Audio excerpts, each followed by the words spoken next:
Alex Malone here. Thank you. Good to see you. It's nice to see you, Alex. Are you going to hang out with us? Well, I missed you guys, so I wanted to check in and make sure you're all still doing well. Thanks. Wow, even Vern is in. Thank you. Nice. Hey. Alex, are you gracing us just to see what's going on, or are we going to be seeing more of you starting now? Well, I'm somewhat back involved in that I'm investigating integrating Osquery with the SecureWorks agent. And I do have a couple of questions to ask about, how things work in that respect. But I'm not like coding Osquery like I was at Alien Ball. PR is always welcome, Alex. Always welcome. Yeah, always welcome. But glad to see you in any case, and hopefully we can answer your questions. Thank you. If we, I don't know, we could start with Alex's questions if we wanted to. Sure. We can call this section 1. Any questions, issues, or things the community would like to discuss? And I hear we have a community member who would like to discuss something. Awesome. Well, I'd normally use my camera, but my son's over in the kitchen here behind me, so distractions. My first question is, there's support now for containers and a lot of tables, and looks like it will fork a process and run in namespaces. Is it possible to do that from Osquery? Can I say Osquery - run this in a namespace of this PID or something? Yeah, it's the support is connected with the SQL itself. So if you just query those tables that have container support, they will fork and access the container namespace you specified. Okay, so even in Osquery, it will fork. Sorry, I heard two-person, one on top of the other. Oh, sorry. So even in Osquery, when I use the CPID or whatever the column is, it's going to fork the process. Yeah. Okay, thank you. Yeah. I was saying, assuming you have permission to do that, right? So like if you're running it as an end user, probably not. But yeah, you have to be root. Yeah, I was kind of thinking about the scenario where you could just pass a command line parameter and say, run this in this container and not worry about those columns.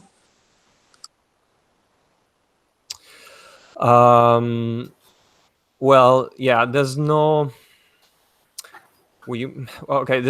such generic run this in a container. It also depends what this is, because the reason of the fork, first of all, is that you cannot enter in a namespace if there are other threads running. So you have to have only one thread running. And the changes we had to do and check we have to do changes on the tables that check the tables, because if they use some global state, etc., that's not good. And also they should not use the logging API they now use, at least not directly. And I mean the Google log ones, which in fact use global state to work. And in fact, again, what it happens is that the tables send the log through the IPC mechanism back to the main process, which will then call the glog API. So there are a couple of things you have to do. Is not totally automatic. Well, I've seen some of the code, and nice job on the implementation. It's not easy. Thanks. We want to improve it a bit so that there's less manual code to write, let's say, so that it is a bit more automatic when to add support to a table. But yeah. Okay. if I read between the lines a little bit, you're implying that this agent is likely to spawn Osquery I to interrogate various parts of the OS API. That's a thought. And I know there are other agents. I think Carbon Black maybe that does something similar, where you have an agent and you want to leverage the Osquery tables without necessarily running Osquery as a daemon. How is that doable? So I've talked to a handful of people over time, and probably you're the most core Osquery developer who's asked this. You can certainly do that. I have generally found it easier to run a dedicated Osquery D process and basically just pass out what you want over the thrift channel. I know it's what Collide does, and I know there's a handful of other implementations out there that work that way. So I don't know, I'd mostly just encourage you remember that that's an option, and I think often a pretty good one. Cuts out a lot of the fork overhead and process management in favor of, I don't know, thrift. Okay. So, you'll do something. Thanks. That's it for me. Someone added issue 6411, which is a memory and performance issue in joining users table. Yeah, it was an issue I have responded to quite a time ago, and I was curious about it. Basically, the users table on Windows apparently do not implement the index column, meaning there's a column marked as index, but that column is not optimized in the Windows implementation like it is instead in the Linux one and macOS one. So what happens is that it's slow. It will probably get all the users each time and let SQL filter. The second problem is that apparently when you have Osquery on a domain controller, the user it takes are also the domain users, which means that it does a network call. So I was simply wondering how. So I think this should be solved, as in we do not want to do network calls there, or at least what's our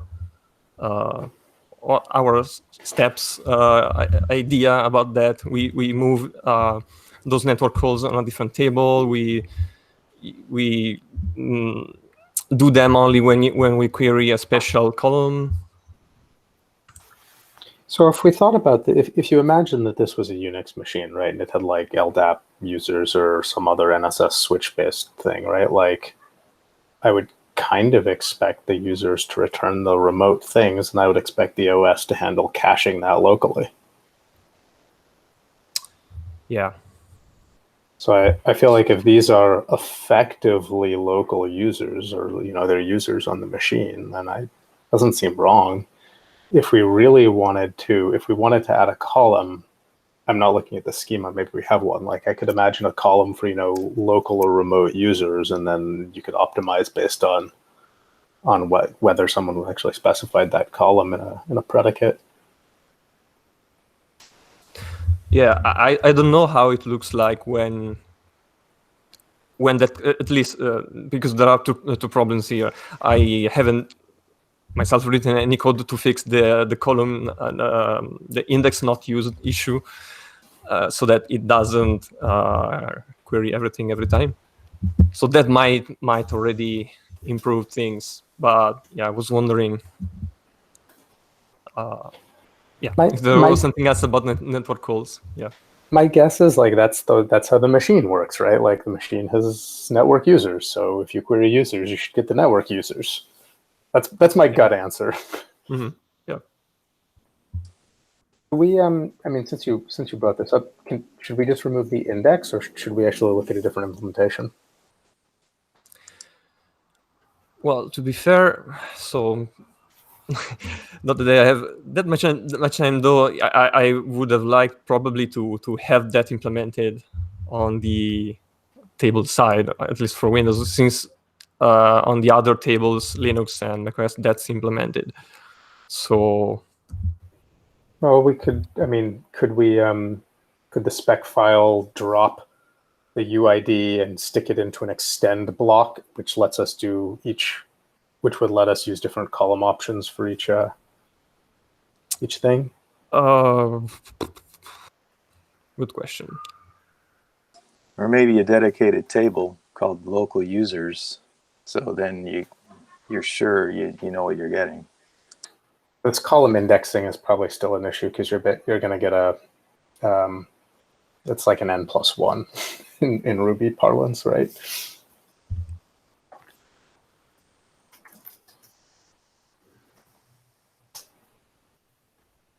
I don't know the APIs well enough to know if we can just, quickly fix this, but Yeah, I think that with the extended schema, you can give different attributes. So yeah, we probably can try at least to improve the performance immediately. Is this something you want to try and sneak into to 4.4.0?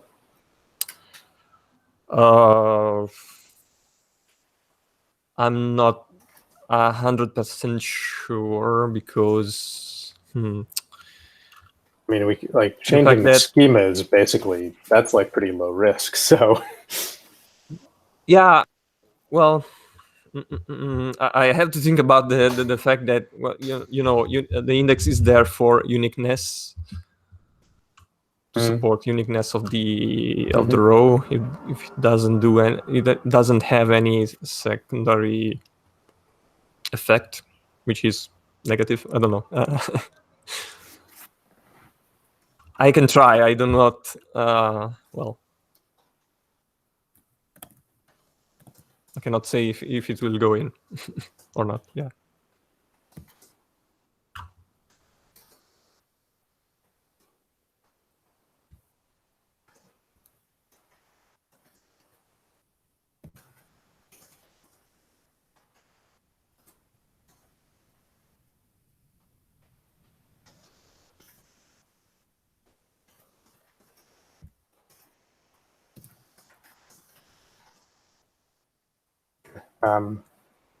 Anyone else want to talk about the user stable on Windows? Okay. The other thing I stuck here is we have an impending 4.4.0 release. I think there's only two things that are kind of maybe left hanging out in here. And I think we can probably cut this release whenever we want.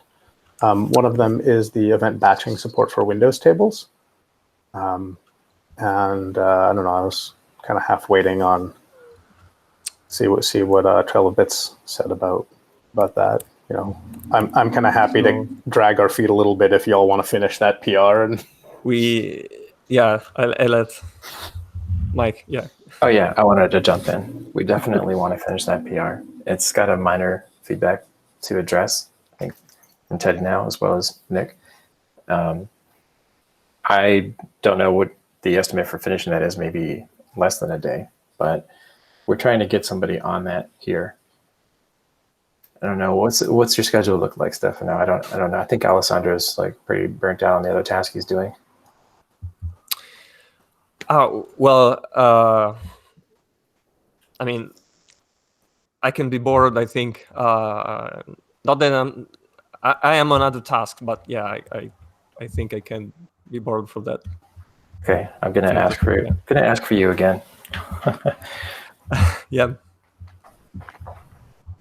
The other thing that's hanging out in this. Okay, so y'all can like kind of juggle that on yourselves, and I don't know. You're at least half of the people that'll decide when to cut the tags. So yeah. So no, well, what I was thinking is that not after this Friday. So we want to at least tag and release the official packages, or part of them at least, this Friday. So as the latest date.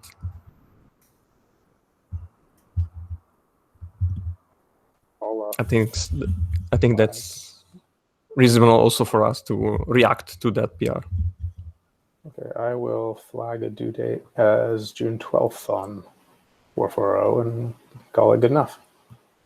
The other issue that's the other PR that's in this is using synchronous resolving on Windows, which is a PR opened by Teddy 6490.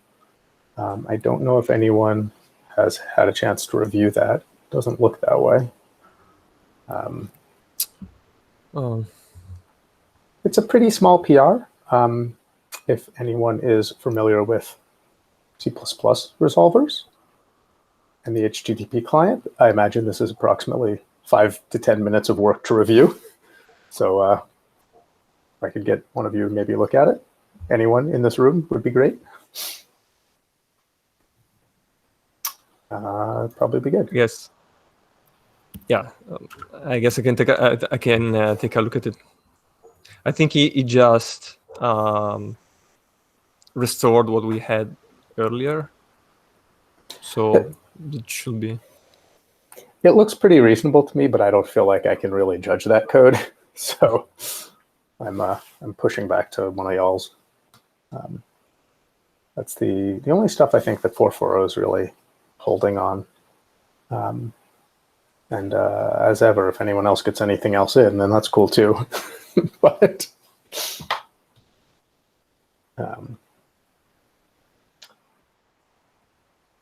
anyone want to talk about 440 or anything else?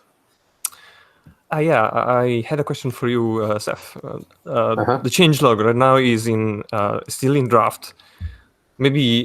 Should we put it ready for review, and so we can suggest also to add things that maybe have been merged after you did the work? I'm actually going to rerun and reject. I'll pull in the things that I've missed. I just haven't circled back. If there's anything you think I have miscategorized or should frame differently, I'm happy to do that. I can try and re-add all the things I missed. As mentioned on Slack, I fell into a pile of yaks and wrote myself a large Go script to basically generate those for me. I'll check it in somewhere sometime. But it uses the GitHub GraphQL API to pull all the commits and trace them back to their associated PRs. And yeah, at some point I want to try and do the categorization, but that's a little bit of a bigger project. So the categorization is all human-driven for now. So it's mostly just flagged draft because I know there's still things coming into it. So I haven't flagged it, but as I said, if you want to suggest or correct anything in it, feel free to. But don't bother with new things. I just haven't pushed them up yet. Okay.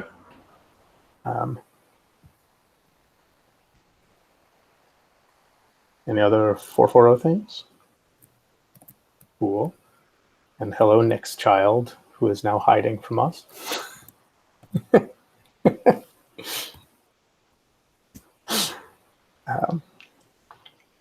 The other agenda item here is the endpoint security POC from Charvel. Huge thanks for that work. That's pretty cool. This is PR 6467.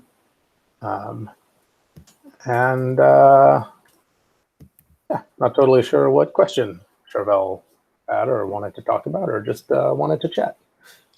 So just wanted to give a quick update. It's still a work in progress, but from the last time's discussion, we have like a process events, like a unified table name. So if endpoint security is available, it'll use that. Otherwise, it will fall back to OpenVSM. Did we decide if we wanted a unified table name? I thought the sentiment in the room was the other way.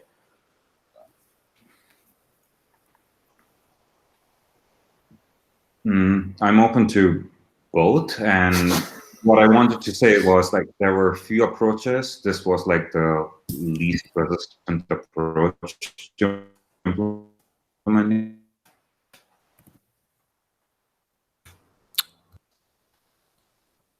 I don't register the other subscriber and the publisher if one of them is present. The better way to do this, of course, is to have a meta publisher for this and then decide. I don't know. I think from an end user perspective, it's nicer to have just a process events table and have a flag that controls whether you want that backed by OpenBSM or whether you want it backed by endpoint security, but open to suggestions.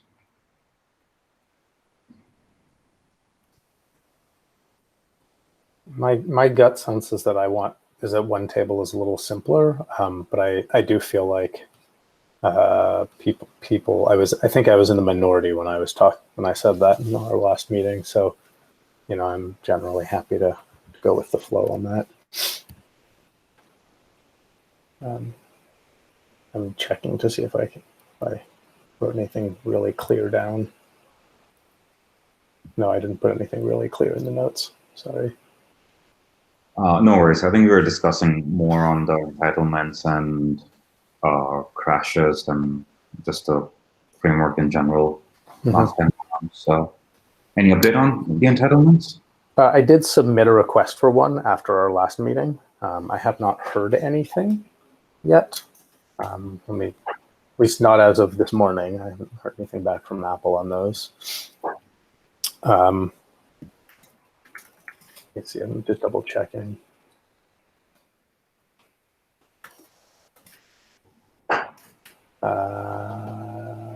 Yes, I have received nothing from Apple save their automated acknowledgements.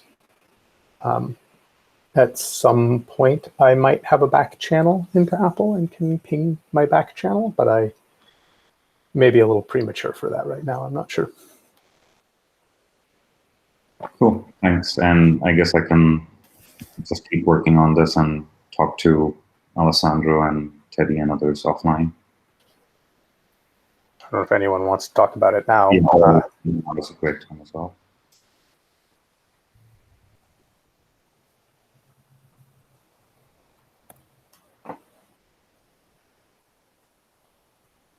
I'm super excited to see the work, so I don't have good feedback about the code, but I think the functionality is great. So thank you.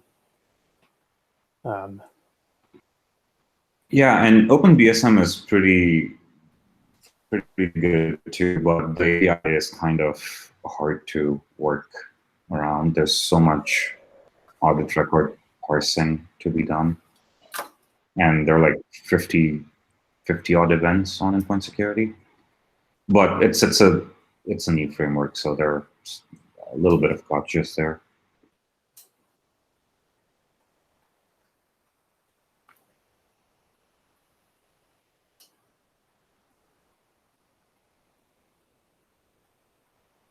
Okay, well, that's what I had for agenda items. Guess, no, I'm not ready to talk about changelog categorization yet.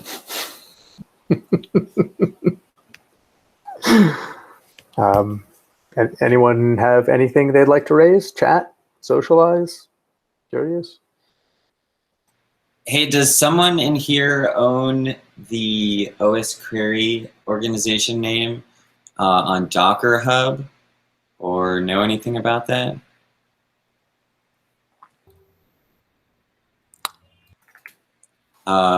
Because we had discussed in, I think, the core channel, starting to put out Docker containers with various versions of Osquery in the style of what I've been doing recently with Docker Dactive/Osquery. I've got like a matrix of operating systems and versions, which can be useful for tracking down bugs in older versions or just testing with TLS servers, running queries, etc., that kind of thing. And it'd be great if we wanted to publish those things under Osquery to have the name clearly connected.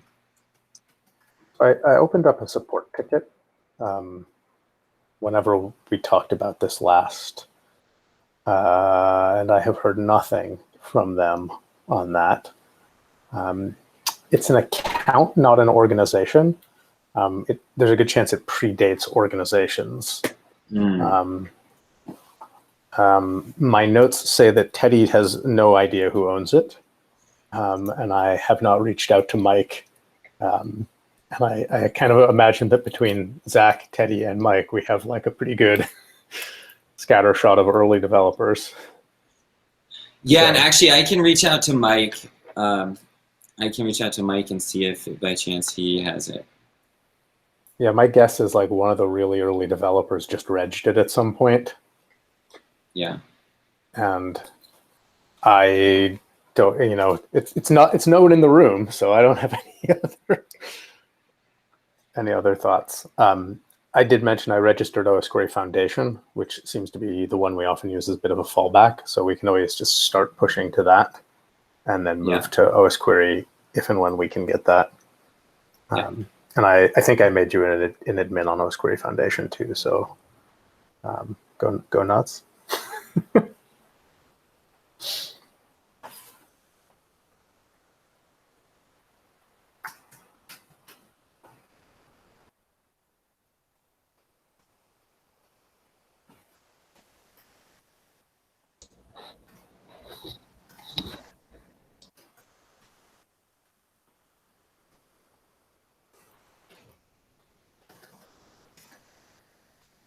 So the Docker Hub is giving me a 404 for Osquery.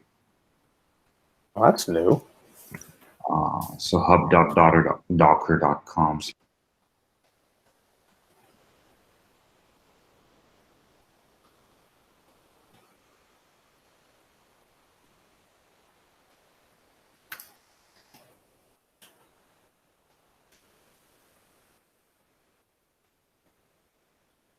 No, it still exists. I can't create a new one.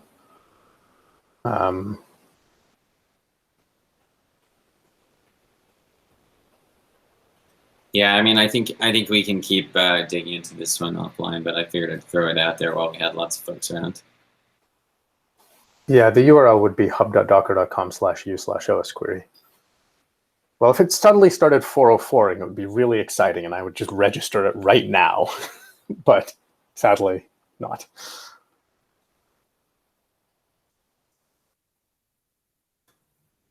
It's u/Osquery. Okay. Got it. That's not 404.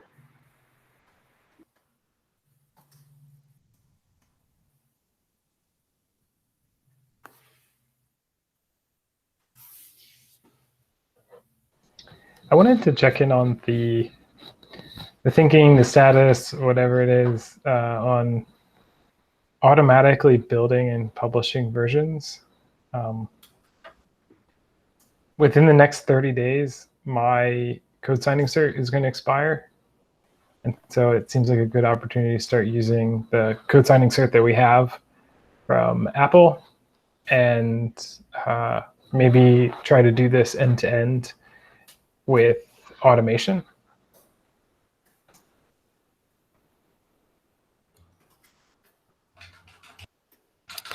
What needs to be done for that? Yeah, sorry, my cat.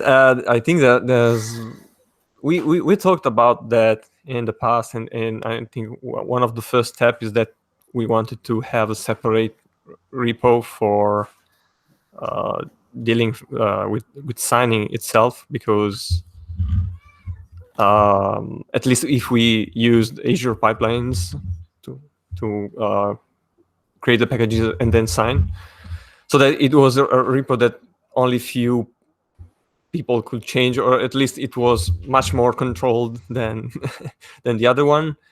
And also the other issue again is where do we store the keys and how we retrieve them securely to sign, given that all the tools to sign expect the key to be local and cannot retrieve it safely remotely.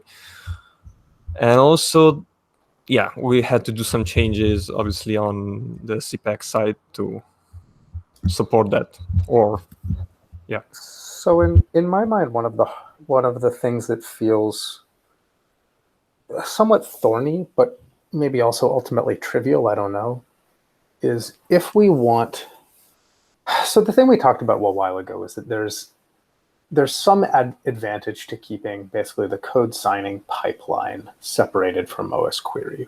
We can be much more careful in how we review that repo effect, essentially. But as long as all the packaging code is in Osquery, it feels like there's no benefit, right? Because where does the packaging code live, and what vets that, and all of those questions? Like what would this other repo do other than check out Osquery and build the Osquery things as is? So it feels like we don't really have a good separation of concerns as long as our packaging is in CPAC in the Osquery repo.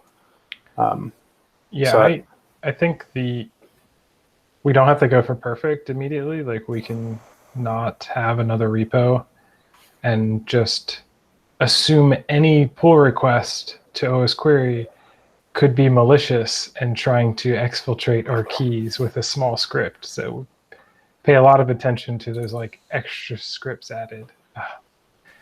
That seems like a reasonable risk. And then the body of work becomes, someone has to do some research here. Can we achieve this in Azure pipelines where we either fetch from a secure storage our keying material, we have the option to use some HSM or similar that like plays well with Azure, and we have some place to put the artifacts. Like those are the kind of open questions. And so I'm not sure out of everyone here or the community on Slack, like who has time or ability to do that research. But then if we do it, we come up with reasonable conclusions, fetching something, decrypting something where the Azure account is the only thing that has access to the decryption key seems a reasonable risk to start out with. And then we just kind of implement it.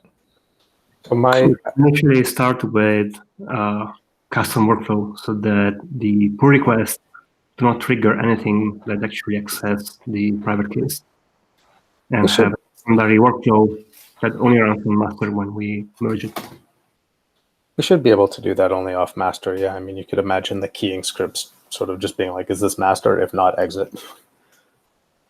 I feel like there's ways to skin that. Doing a little bit of research a while ago, my conclusion was that doing this sort of thing using HSMs is very difficult and would involve writing a lot of custom code. On Windows, it's a little bit more possible. Like a lot of the Windows stuff, there's sort of hooks for HSMs, but I don't think anyone's I haven't seen much that did the work yet. I haven't seen anything on macOS to do that. In contrast, I have seen a lot of things around like, if you can get your key from some reasonably secure storage, which is a pretty reasonable pattern for CI, then you just sort of chuck it into a temporary keychain and invoke code sign against it. I have notes since that's work I keep wanting to do and haven't done it yet. To be honest, the thing that I keep getting hung up on artifacts is artifacts, I think, really want to live in one of two places. They either want to live in an S3 bucket or they want to live in a GCS bucket. I find GCS a lot nicer to work with, but we should realistically be using AWS, and AWS is really frustrating to set up. I'm sorry. As far as I understand, best practices on AWS these days are to split your users into a dedicated organization and use STS role assumption. And there's just a lot of moving parts to make go. But maybe this is finally a good kick for me to go build out our AWS account. Anyone have thoughts about what AWS management tooling is like these days? I've mostly used Terraform. I don't know if like any of the other ones are better now or not. You've done some research into package cloud as well. I haven't done much there. They're well liked in some corners of the world, and they certainly have some support for open source stuff. But I don't know that they would do a build part, or just if we would upload and they would handle sort of hosting. So like they might talking about artifact hosting. Yeah. I'm not. They would. The place I think of Package Cloud as sort of doing well is not for the. Sorry, I'm like everything's jumbled in my head. I think we distribute artifacts in a couple of ways. One of them is we just have links on our release page, right? And that is a very easy thing, and that's kind of wherever we do it. I don't know that Package Cloud tries to fill that need. That feels like a better space for like we should just put them in S3 somewhere. Package Cloud feels like they're really kind of targeting running our PM and deb repos for you. So like right now, I think those are scripts that you run that generate all the index files and dump them into a bucket somewhere. So like Package Cloud kind of exists to take your release and then turn it into a repository. Might be a win, might not be a win. Not totally sure.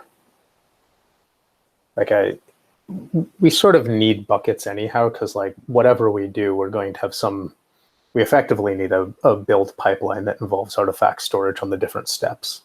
And realistically, I should just go and build out our AWS account. I'm just dragging my feet, I'm sorry. And that'll give us a bunch of tooling around sort of places to put things. You could imagine nightly builds landing somewhere. You could imagine a signed pipeline where, you know, there's a bucket full of unsigned things that then get signed. Like all of this starts feeling very natural.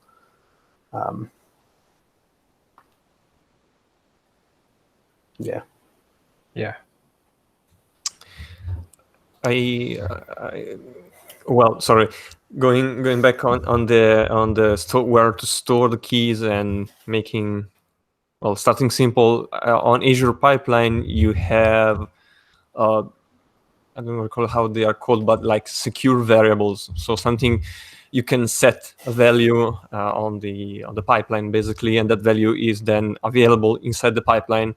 And they try to make sure not to show that on logs, basically. But obviously, one can exfiltrate it in other ways, but still, it's somewhat secure. So one can each time import the key and sign, and then the VM gets destroyed. So reasonably secure, I think. And can we create Azure pipeline things that are bound only to the master branch? Is there a clean way to do that? Yes.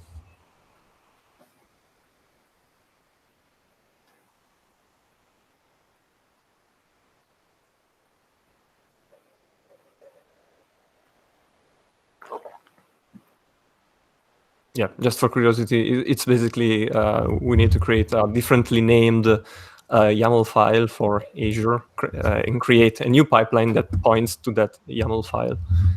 And then you say that you only want to trigger master via master and no PR.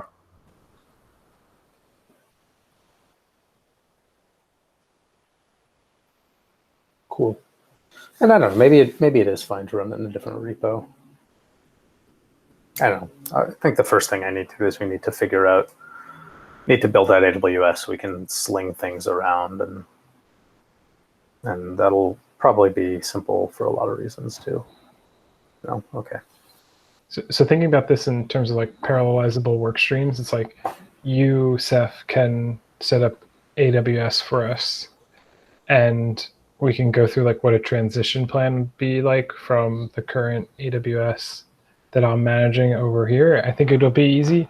You can't move S3 buckets from one account to another, but most of the things are behind CloudFront, so we can just change what CloudFront points to. Or we can do this weird, like, I'll delete the S3 bucket name, you create it really quick, and hope that no one grabs it in the middle. There's for Google, there's a 30-day cooling off period on bucket names. Okay, but that's an issue. That's an issue we have to figure out. Anyway, but like you can figure out how we're going to store the content. Yeah. I think someone from TrailBits has to figure out the Azure pipeline and how we retrieve the keying material, just because the people who have access to that account. So I am pretty sure that we will end up. So keying material has to get stored somewhere, right? Yeah. And there's a good chance it should just be in a GitHub repository encrypted to a key in Azure. Let's Take it figure out. offline. Yeah, not take it offline, but let's actually put that as a different work stream. So someone figure out how we can store king material somewhere and retrieve it within the Azure pipeline. I'm imagining there's some SaaS service out there which helps solve this problem. Anyway, I'm using my imagination and being optimistic. Let's not do the break things down to different repos just yet. We can, once we have this working end to end, we can then take that as the next step. Cool. So, any volunteers for how to handle king material? I want to be part of that. Cool.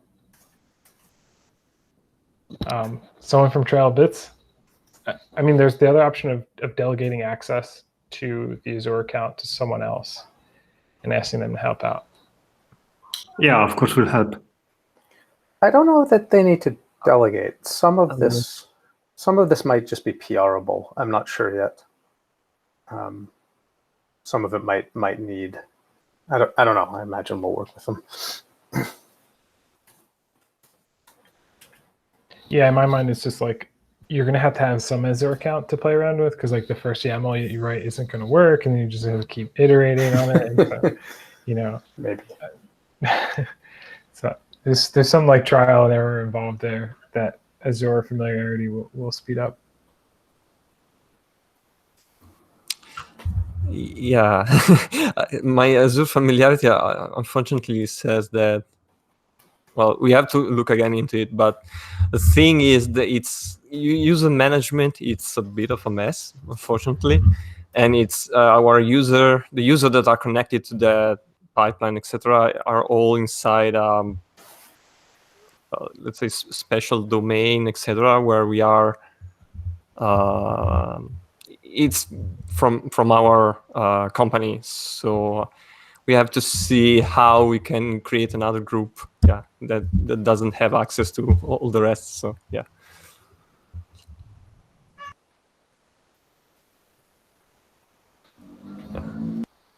Yeah, I think we can create it if required. I mean, another organization where it is everything is owned by Osquery, and then we can make Stefano administrator. I can probably try and reg a thing.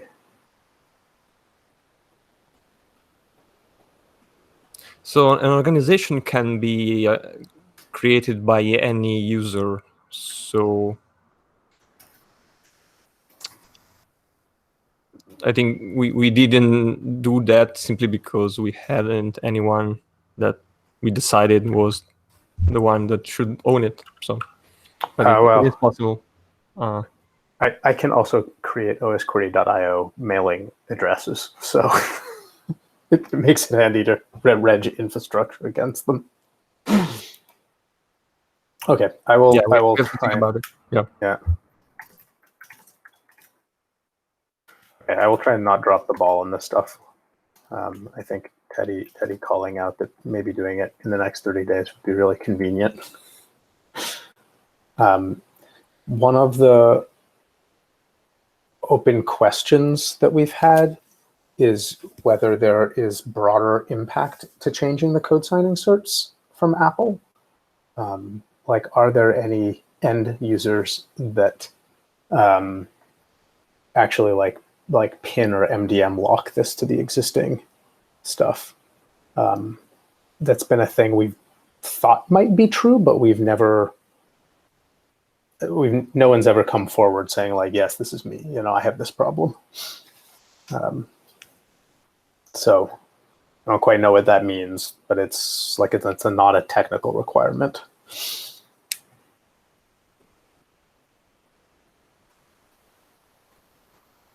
Guess we don't have any Mac admins on the call. I mean, maybe I'll just create like a foundation issue and point the Mac admin Slack people at it and be like, if anyone's got any questions. Yeah, sounds good. A good idea.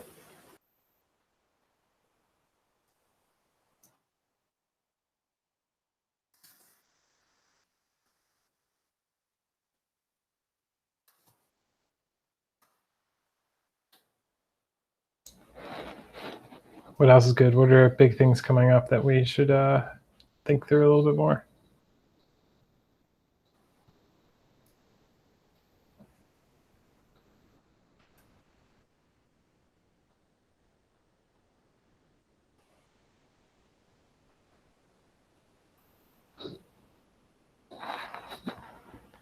If not, do you want to call it early? Get 10 minutes back? Call it early if we're good. Thanks for kicking us all down the path, Teddy.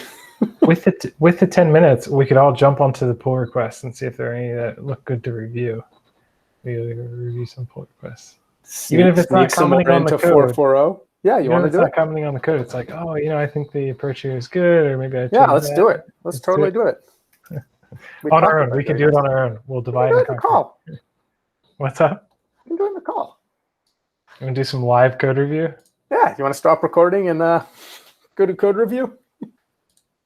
I don't know why we should stop recording. Okay, fine. all punchy all the time. To everyone else on the call, what should we review?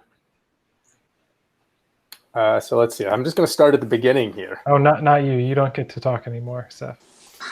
Should we go to the oldest PRs and get rid of some things that might be totally out of date? Right. Sure. Yeah, on that note, I know it's always a matter of time, but it would be nice if we eventually went and decided if we want to have them close some, etc. Maybe give a 1 month. So if this doesn't have any change in 1 month, we will close it, because there are some that are alive there since I don't know when. There used to be a bot, Osquery, that would close things, but I don't know what that bot is.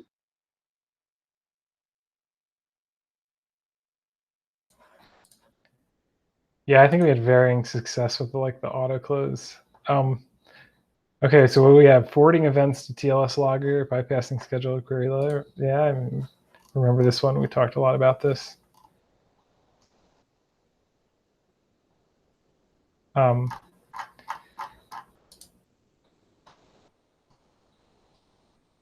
I think the TLDR was, we want this. We just have to iterate on the implementation a little bit and test what sort of performance overhead exists. I'm not sure we want it. Okay, I'm not sure we wanted it. Yeah, my memory is that this is driven by Uptick's performance work, Okay. and that Alessandro questioned whether or not there was a performance win if we actually started doing RocksDB correctly. So that there was event batching and transaction might completely mitigate the need for a lot of this. Okay. And one of the things that I always sort of wonder is moving things to bypassing the SQL layers just feels like it kind of muddies the vision of what Osquery is to me. Then you have parts of the stack that are very SQL oriented, and you have other parts that are just like a log forwarding agent. And I can see the pragmatism there, but it's a harder story for me to tell about Osquery. So it's just a flagged, and I don't know what I want. So I'm going to take some notes during these, and then I'll follow up later with commenting with complete sentences and closing things out. And essentially it'd be like, if you want to make progress on this, reopen. Something like that. Do it. You are empowered. You're amazing. I like being kind, so I'll find the kind words for it. OpenBSM support to FreeBSD. I think we're punting on FreeBSD, for lack of a better word, right now. If we come back to supporting FreeBSD, we'll reopen this, grab attention to it. Maybe an issue for reviving FreeBSD, and then link all the things that exist, and until then, close them out. Someone wants to I feel like that just moves the ball around. We also have 600 historic issues that we haven't looked like, and adding, one more to that feels like. Well, I can try to find some of those 600 that also relate to FreeBSD and coalesce them. Okay, I'll go make a unifying issue then. Also, we have like 200 issues that are just like add tests to certain table. I would be in favor of just bulk closing all of those. So the next one I'm looking at is port services table to Linux. Alessandro last made changes December 16, 2019. Yeah, it's been a while. I think we have to update it and use a different API. Right now, it is, when it was written, we basically replicated what the system, the command interface was doing, which is not really as portable as we would have liked. Okay. So is this like enumerating the startup items table? Because my intern has just chosen to work on that, and she looked at this PR as something relevant. I think this is basically make systemd in, like bring in systemd support or something. This is much broader. The initially supported Upstart that we ended up dropping, and then the sys5 init, and then systemd. Hey, Mike, can I delegate this to you to figure out if this is something that fits into the intern project?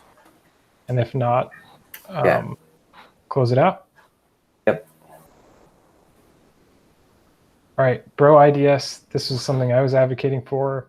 I think I'll comment and say we don't have the bandwidth to support this, but we're looking for an advocate. If someone wants to stand up and do some work, they can use this as source material and revisit it, but we're going to close out the PR. Namespace test for process.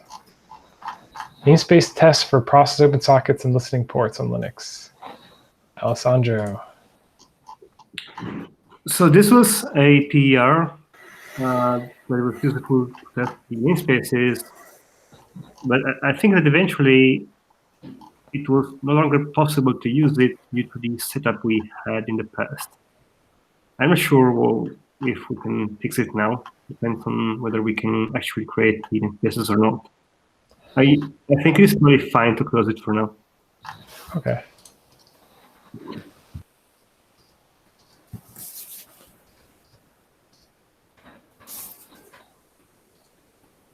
Close, close, close. All right. Allow config to be an object or a string. Part of a milestone and approved.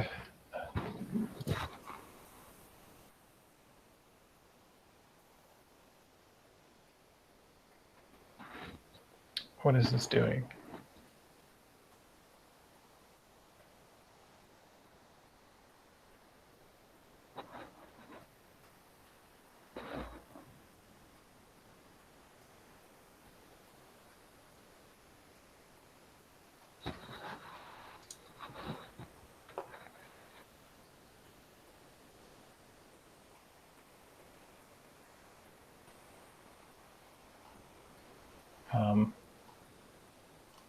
I'm not sure what the motivation is for this, like what problem we're solving. I mean, we're not solving a current problem given the date on this. I'll search tat issues and see if there's something that just wasn't linked. I would assume it's like some random server would just find it easier to return those as a string, and I think so too. Yeah. You know, I would vote for closing it. I think Obelisk knows how to reopen it if he cares. All right. BSSIDs to Wi-Fi networks.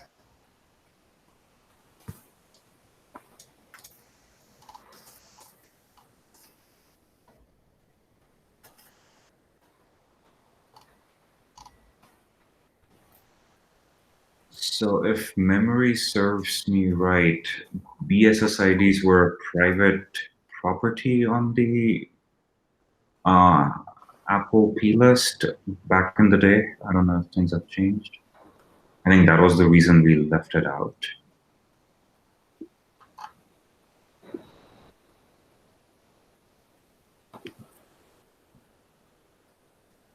Okay.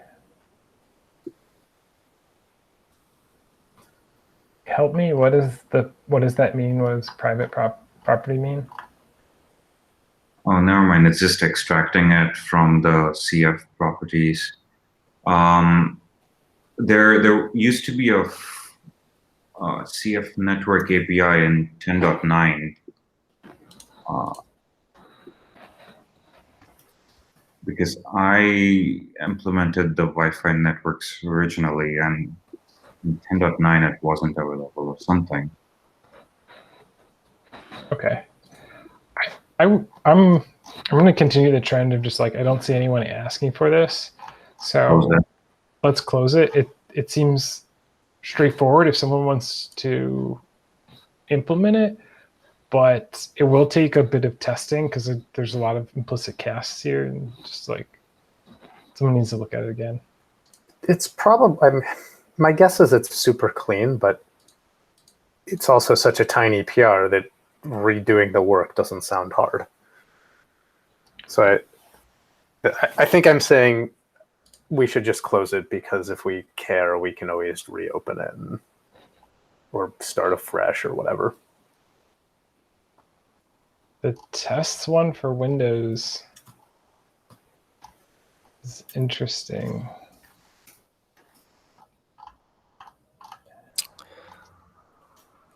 No. So we're limiting a lot versus adding something to Windows. So this one is tests, adding release tests for Windows. So yeah, I can say I was interested in it too. The only because I was, if you recall, I was this is based on Python scripts I